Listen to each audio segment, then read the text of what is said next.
कितना झूठ आदमी बोल सकता है। मैं तो आज तक इमेजिन नहीं करा सकता। कि पर्याप्त मात्रा में गैस है, कोई दिक्कत नहीं है, लेकिन जनता सड़कों पर है। अपन इस बात को लेकर हंसें या इस झूठ के पुलंदे को उनके मुंह पे मार के फेंक। इंडस्ट्रियल यूनिट्स बंद होने के कगार में 10-10 दिन का लोगों के पास स्टॉक है, उसके बाद पता ही नहीं कि कब मिलेगा स्टॉक। तो मेरे हिसाब से देखिए हालत बहुत गंभीर है, और गंभीर के लिए सरकार के पास कोई इंतजाम नहीं है। मैं तो कहा, मैंने धौलपुर वाले तो है ही नहीं राजस्थान के पार्ट। धौलपुर में एक चीज़ नहीं थी, एक रोड मुश्किल से नमस्कार, मैं आरव सिंह और आप देख रहे हैं पॉलिटिकल पंचायत। एलपीजी को लेकर कहीं नहीं देश भर से जो तस्वीरें आई हैं वो कहीं ना कहीं समस्या का कारण बनी है। जनता सड़कों पर है और कांग्रेस ने लगातार इस समस्या का जो है मुद्दा बनाया और लगातार कहा कि कहीं ना कहीं सरकार फेलियर होती दिखाई दे रही है। हमारे साथ में रोहित बोरा जी हैं, कांग्रेस से विधायक है राजाखेड़ा से। सर, क्या कुछ लग रहा है कि सरकार कह रही है कि पर्याप्त मात्रा में गैस है, कोई दिक्कत नहीं है, लेकिन जनता सड़कों पर है। अपन इस बात को लेकर हंसें या इस झूठ के पुलंदे को उनकी के मुंह पे मार के फेंक दें। कितना झूठ आदमी बोल सकता है।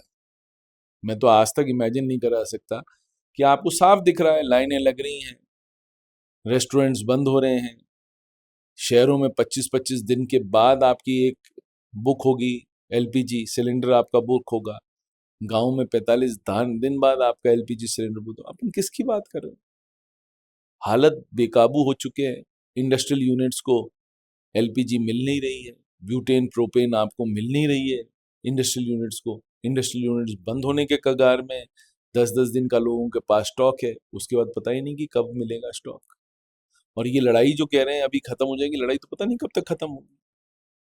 वो तो एक ड्रोन चलाते हैं, इनकी एक मिसाइल चलती है, बस यही कहानी होती जा रही है। पूरे आप देखो, जितनी अरेबियन कंट्रीज हैं सब जगह हालत खराब है। लोगों को रात भर फोन उठाने पड़ते हैं, मैसेजेस आते रहते हैं और अपने शेल में जाना पड़ता है उनको। तो मेरे हिसाब से तो देखिए हालत बहुत गंभीर है, और गंभीर के लिए सरकार के पास कोई इंतजाम नहीं है। सरकार के पास कोई वैकल्पिक व्यवस्था का सरकार ने कुछ नहीं करा। काला बाजारी जोरों पर है, लोगों को चाहिए ही चाहिए। जिनको चाहिए वो एट एनी कॉस्ट लेके आएंगे घर में। खाना थोड़ी ये बंद कर देंगे, खाना नहीं बनेगा। होटल रेस्टोरेंट जैसे बंद हुए, कॉमर्शियल सिलेंडर सर बंद किए, तो क्योंकि ज्यादातर इंडस्ट्री कॉमर्शियल सिलेंडर पर डिपेंड रहती है, होटल वाली। वो फूड इंडस्ट्री, कमर्शियल इंडस्ट्री तो जो इंडस्ट्रियल यूनिट्स हैं उनके अंदर बुलेट लगे हैं। बुलेट से उन लोगों को गैस मिल जाती है, क्योंकि एक एक बुलेट में 8-8 9-9 टन आती है। बट अब बुलेट भी भरे नहीं जा रहे हैं क्योंकि उनके पास गैस ही नहीं। हालत बहुत गंभीर है, और मैं ये सोचता हूँ यदि हालत 3-4 दिन में इन्हें ठीक नहीं करे तो देश त्राहिमाम त्राहिमाम करेगा।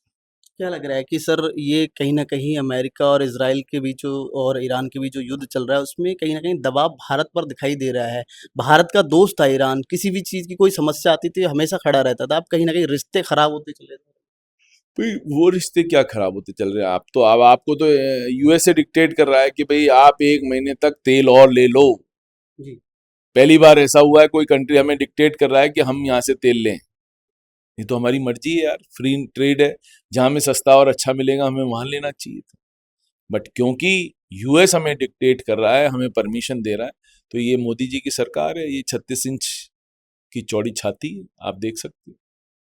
अब इस चौड़ी छाती में आप क्या करोगे? आप बताओ। कह रहे हैं विदेश नीति में हम ठीक-ठाक हैं। लग रहा है काय सर। की विदेश नीति? आप देखो ना, वेयर आर वी? हमारे को क्या फायदा हुआ? हमारे को किससे कोई फायदा मिला क्या? आप देख लो आपके सामने। हम तो दबे ही जा रहे हैं। जहां में क्रूड सस्ता मिल रहा था वो भी हमारा बंद करा दिया।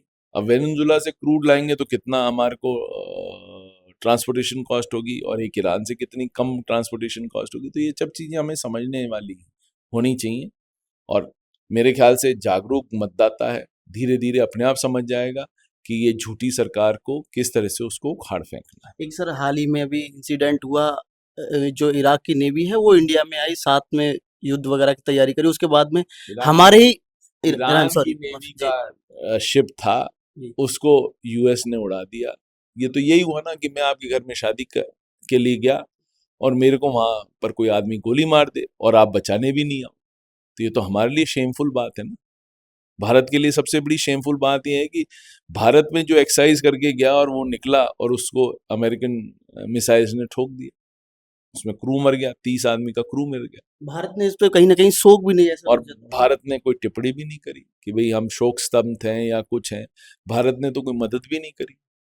तो क्या ये लग तो रहा ये है हुआ, आप मेहमान की मदद करने के लिए अब तैयार नहीं हो तो कौन आपके साथ आना चाहेगा? कोई आपके साथ नहीं आएगा। एप्स्टीन फाइल्स का कहीं असर दिखाई दे रहा है सर, इसका दबाव? ही रहा है ना, ये सब आपको जो दिख रहा है कि अमेरिका का जो डिक्टेट चल रहा है वो इसी फाइल पे तो चल रहा है, नहीं तो किस फाइल पे चलेगा आप बताओ।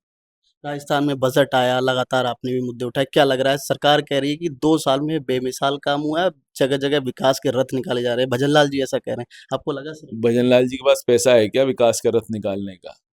भजनलाल जी के पास तो वही पैसा है कि वही वो जो पेमेंट हो जाए विकास के रथों का, वही बहुत बड़ी बात मानना। विकास के रथों का 6-6 महीने पेमेंट नहीं होगा। इतनी हालत खराब है इस सरकार की। बजट में कुछ खास मिला? कुछ है ही नहीं। धौलपुर डिस्ट्रिक्ट को एक चीज नहीं मिली। मैं तो कहा, मैंने धौलपुर वाले तो है ही नहीं राजस्थान के पार्ट। धौलपुर में एक चीज नहीं दी। एक रोड मुश्किल से फाइनेंस का जब रिप्लाई था तब तो हमें कुछ मिला नहीं। जब सीएम ने रिप्लाई दिया फाइनेंस बिल के ऊपर तब हमारे को एक रोड दिए बाड़ी के अंदर। पंचायत चुनाव भी नहीं हो रहे हैं सर, क्या लग रहा है कि सरकार करा पाएगी सरकार पंचायत? डरी बैठी है। सरकार को पता है कि हम नॉन परफॉर्मिंग हैं तो हम क्या करेंगे। यदि हमने चेप दिया बुरी तरह से तो सरकार दिल्ली क्या जवाब देगी। और जो होने वाला है आप मान के चलिए, हालत बहुत खराब है। हालत एक्चुअली दयनीय है। कोई इसको समझे तो बहुत अच्छा है, नहीं समझे तो आप बहुत खुश रहो। बहुत शुक्रिया। तो देखिए हमारे साथ थे रोहित बोरा जी, जो कि राजाखेड़ा से कांग्रेस के विधायक हैं।